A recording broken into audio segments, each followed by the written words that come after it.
Bienvenue à tous. Ils sont indispensables à chacun d'entre nous et leur place dans la société est prépondérante. Les réseaux sociaux ont cette capacité de fédérer, réunir et de créer une conversation autour du monde qui nous entoure. Mais problème, ils peuvent aussi tomber dans les mains de personnes les plus vulnérables, notamment les jeunes. Les réseaux sociaux ont conquis le cœur de la jeunesse pour le meilleur et pour le pire. Les jeunes et les réseaux sociaux, quel usage pour quel impact? C'est une préoccupation de l'association Réconciliation et Apaisement dont le secrétaire général est notre invité sur ce plateau. Simon Agba, merci d'avoir répondu à notre invitation. Merci beaucoup à vous, M. Gaëtan, et merci à toute la station. Merci. Simon Agba, une première question. Ils font partie intégrante de notre vie. Les réseaux sociaux nous emballent. Qu'est-ce qu'on tire comme avantage? Je pense que l'avancée de la technologie est à saluer et les réseaux sociaux contribuent ou bien devraient, j'allais dire, contribuer au développement aussi personnel que social de notre société. Force est de constater que l'avancée technologique en tout temps, c'est l'usage. En fait, le problème n'est pas les réseaux sociaux, mais c'est l'usage des réseaux sociaux qui cause problème. Ça veut dire qu'il y a l'envers de la médaille, nous allons en parler, mais avant, aujourd'hui, ce sont les jeunes qui sont de plus en plus addicts. Alors, est-ce que vous comprenez pourquoi? Entre-temps, je peux dire oui, et je comprends, mais je déplore.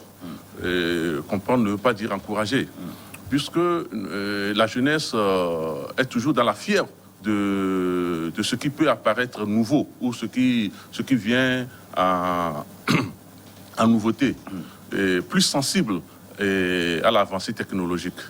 Donc, par rapport à cela, je pense que aujourd'hui, si la jeunesse est la cible, ça veut dire tout simplement que, bon, voilà, dans cette fougue-là, il y a eu une mauvaise appréhension de la chose et d'où l'utilisation est un peu à revoir. L'utilisation est un peu à revoir. Qu'est-ce que vous dénoncez dans les pratiques, dans l'usage? Dans un premier temps, il y a ce qu'on appelle l'utilisation personnelle. L'utilisation personnelle des réseaux sociaux et qu'est-ce que je veux en faire et qu'est-ce que je voudrais vraiment que ça apporte à ma personne. Maintenant, l'utilisation qu'on fait par rapport à une information qu'on a reçue aussi est autre chose. Et l'utilisation qu'on fait par rapport à tierces personnes, c'est-à-dire on a une information concernant tierces personnes et quelle utilisation en faire. Parce que vous ne pouvez pas l'utiliser une information comme ça et sans que vous ne soyez vraiment pas sûr. Et c'est là où le problème pose. Alors aujourd'hui, le réflexe chez beaucoup d'internautes, c'est partager. Ça veut dire qu'il y a un risque là-dedans. Bien entendu, bien entendu. Le risque, aujourd'hui, les risques même dépassent les limites. Nous en sommes arrivés à un niveau parce que l'information est une arme. Est une arme. Et toute arme a toujours ce revers où, bon, ça peut détruire ou construire. On peut utiliser l'information pour construire, au même moment on peut utiliser l'information pour détruire. Donc à la limite, si on l'utilise mal, on détruit. On détruit. Et on a assisté, et dans un premier temps, on peut dire à l'autodestruction d'ailleurs, parce que l'information que tu donnes sur ta propre personne peut te détruire.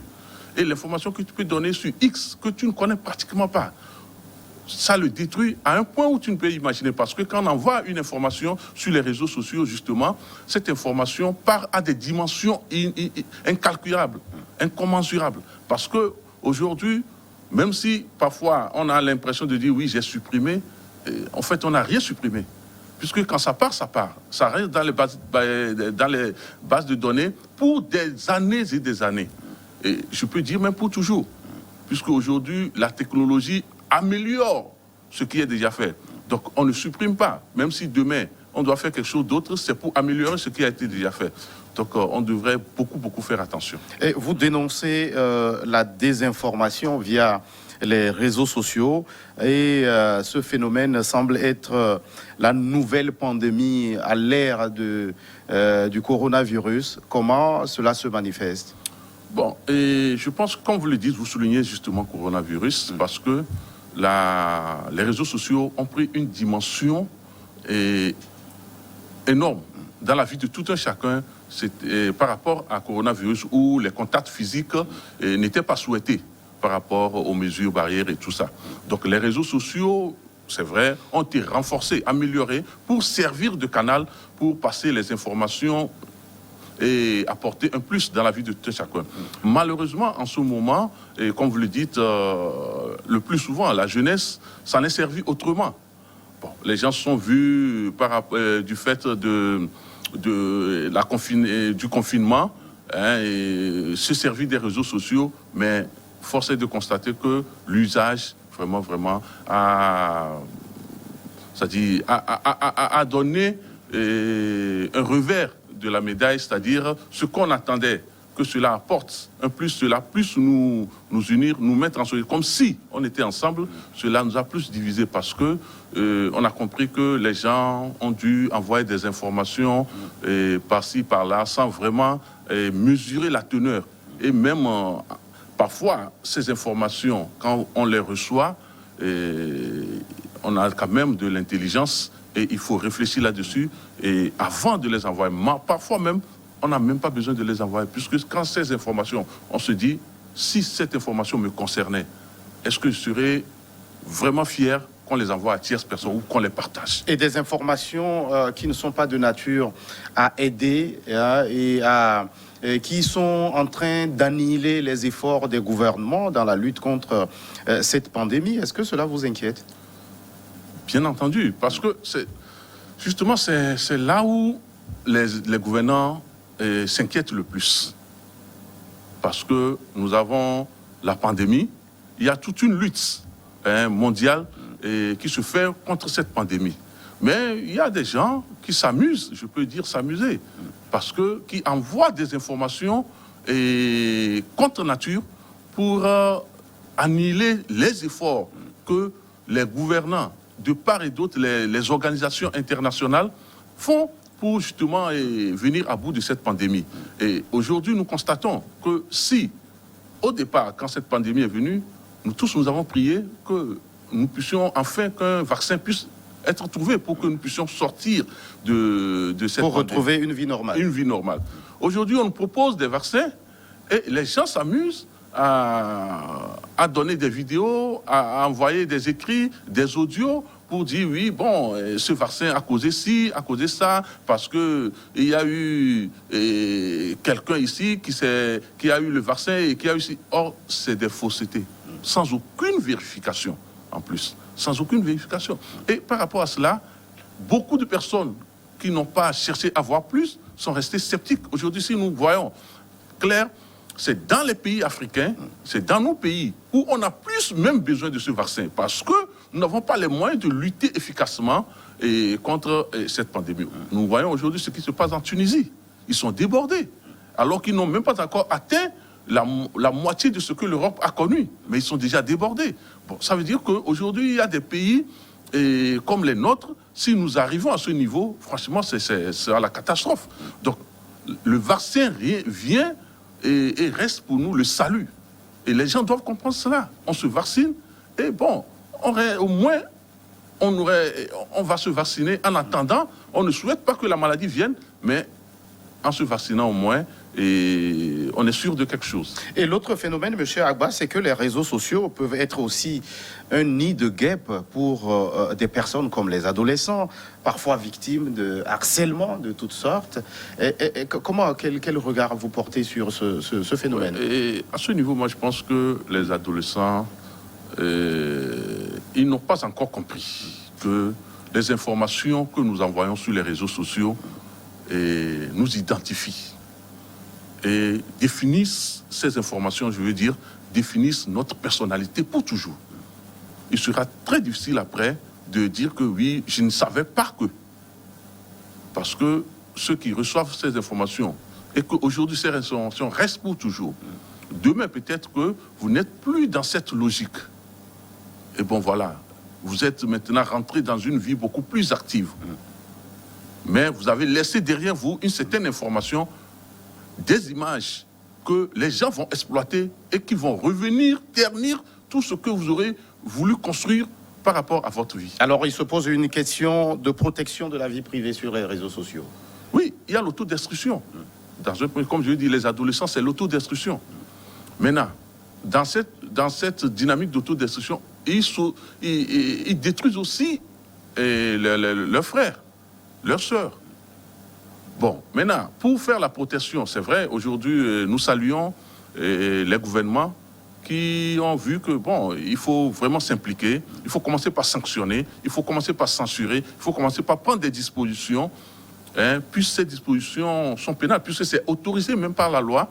Et quand nous parlons de la destruction, il faut dire les mots, il y a la diffamation, il y a les injures, il y a les attaques à l'honneur, à la personnalité des personnes.